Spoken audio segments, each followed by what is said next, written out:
7 stvari koje bi voljela da moji pacijenti prestanu raditi. Listen up!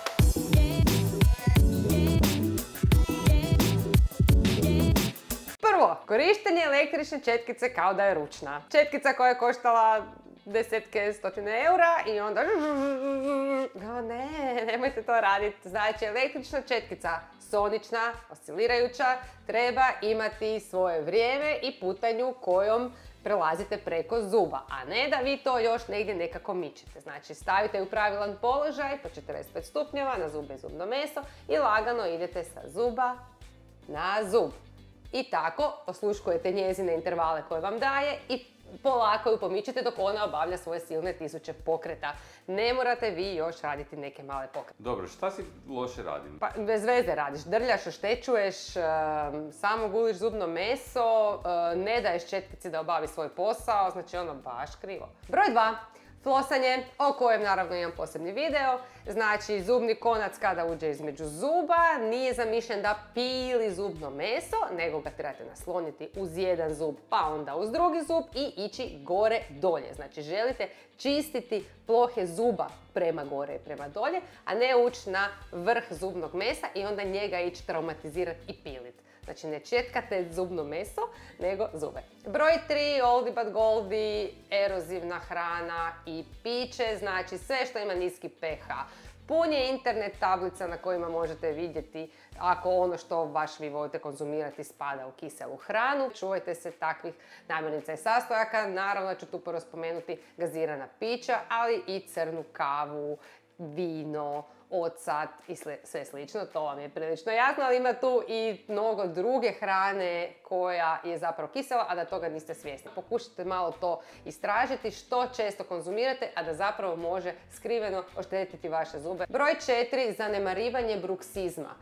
Tolike smo već tu krunice napravili i toliko su ljudi platili zube za koje su mislili da su im dobri, a zapravo nisu bili dobri jer su ih kroz godine pojeli. Znači, ako škripite zubima i ako to zanemarujete, znači da svoju caklinu trošite i da zuba ima sve manje i manje, pa će se početi javljati problemi. Ako vam je itko spomenuo da noću škripite, javite se doktoru, potražite pomoć u obliku udlage, ali često kod bruksizma kažemo da trebate raditi na nečem drugom u svom životu što do toga dovodi.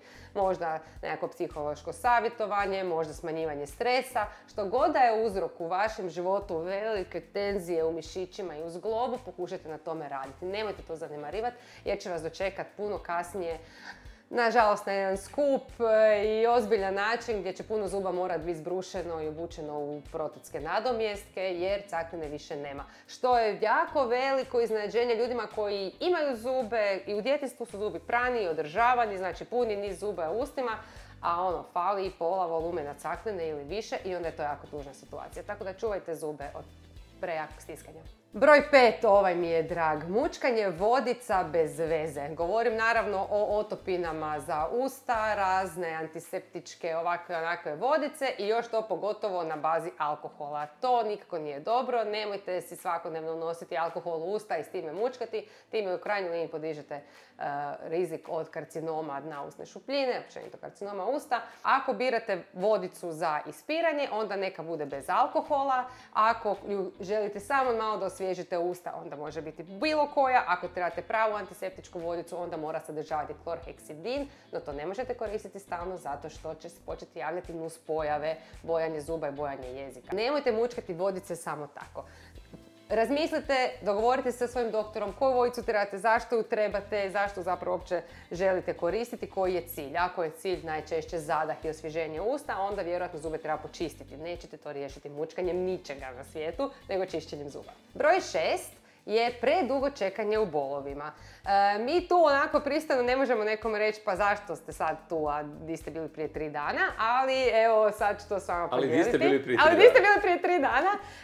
Znači da svima nama zubarima se diže kosa na glavi kad čujemo a boli me od ponedjeljka i sad u petak su mi prestale tablete djelovati, više ne mogu.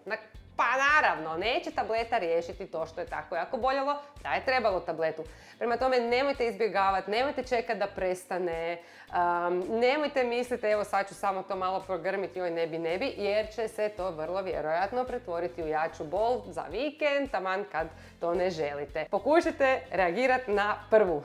Moram ti reći da primjećujem najveću strast kod ove točke, dok ju prepričavaš. Da. Nije ti dobro? Da. Ne, ali to ti je tako. Zato što smo svi to već, evo idem na more sutra i danas, evo sad umirem od bolova i onda od kad vas boli, pa od prošlog tjedna.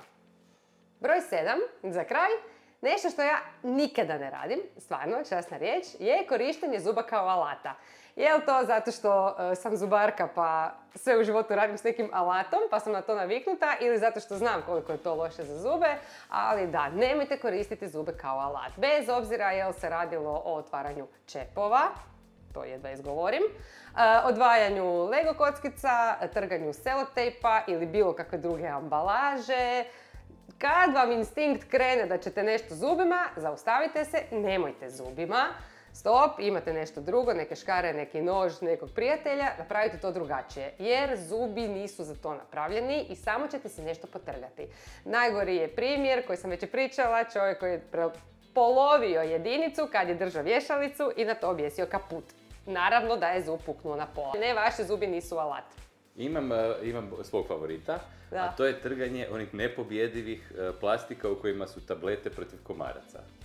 Aha, ozbiljno, više ja to nisam nikad napravila. Nemoguće. A pod škarama se odmah otvore, ali ne možeš, izbićeš si cijeli divljić van. Ja na ključevima imam 2 nožića, jednog Ledermana i jednog Swiss. Znači ja di god idem sa alatom, jer ja to ne mogu. To da ja sad idem čupat tu ambalažu od tablete za komarce sa zubima nema šanse. Ja ću izvat nožić, ja ću to izrezat i onda mir.